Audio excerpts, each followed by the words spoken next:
अर्थसंकल्पीय अधिवेशनामध्ये या वर्षीची सर्वात मोठी घोषणा अर्थातच शेतकरी कर्जमाफीबाबत मुख्यमंत्र्यांच्या वतीने बजेट मांडताना घोषणा करण्यात आली।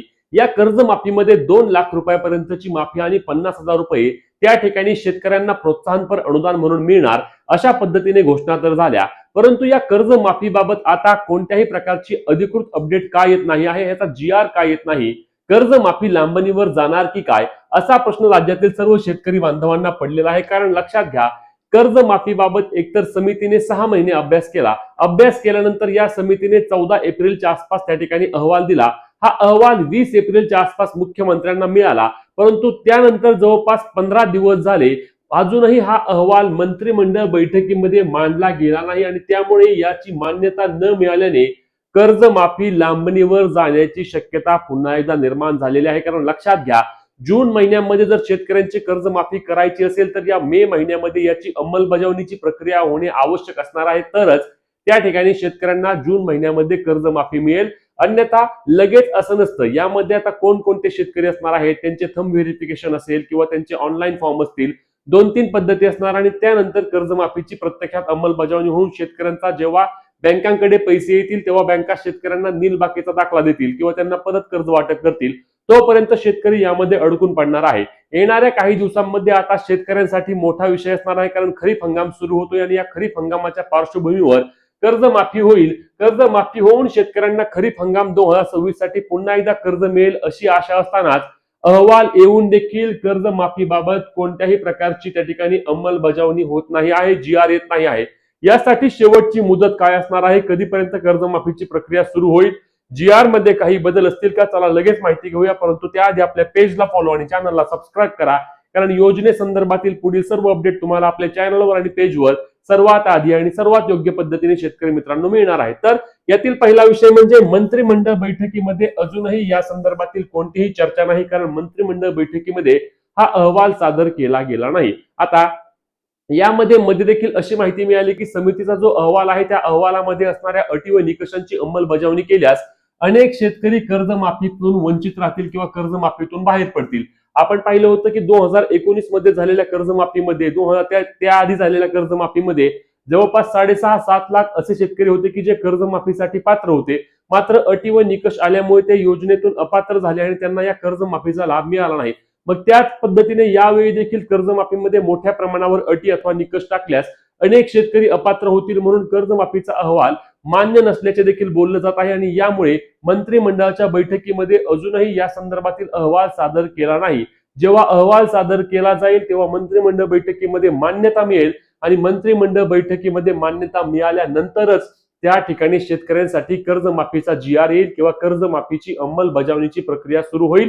ही अंमलबजावणी प्रक्रिया सुरू झाल्यानंतर साधारणपणे महिनाभर लागेल, तेव्हा शेतकऱ्यांना कर्जमाफीचा लाभ मिळेल।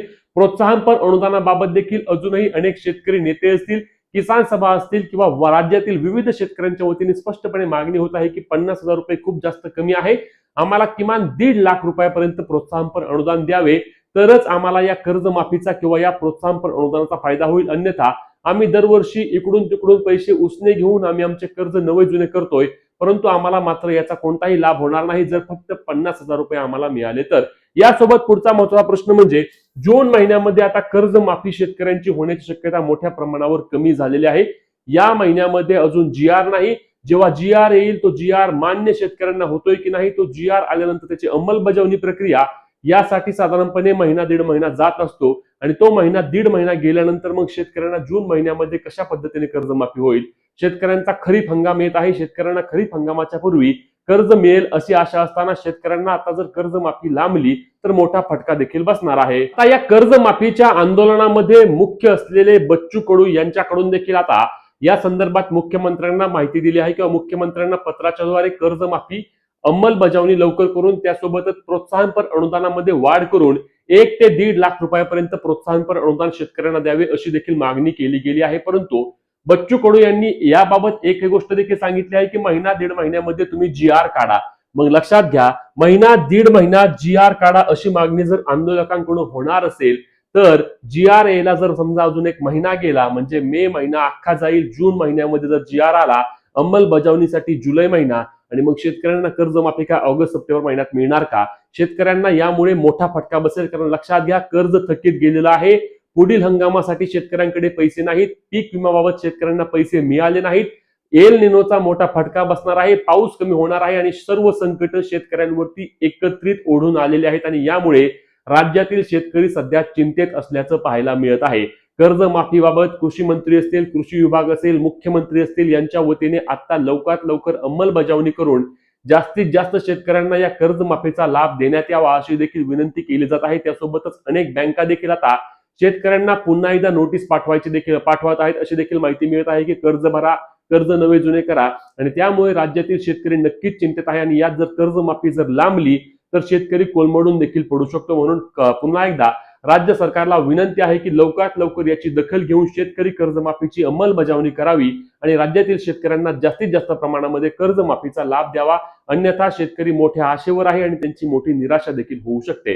तुम्हाला याबाबत काय वाटतं? शेतकरी कर्जमाफी, सरसकट माफी लवकरात लवकर या मे महिन्यामध्ये अंमलबजावणी करावी का? त्यासोबत प्रोत्साहनपर अनुदान किमान 1,00,000 रुपयापर्यंत करावे का? नक्की कमेंट करून सांगा. ही व्हिडिओ शेअर करून या पुढील सर्व अपडेटसाठी आपल्या पेजला फॉलो आणि आपल्या चॅनलला हक्काने सबस्क्राईब करायला विसरू नका. भेटूया पुढच्या व्हिडिओ. तोपर्यंत जय महाराष्ट्र.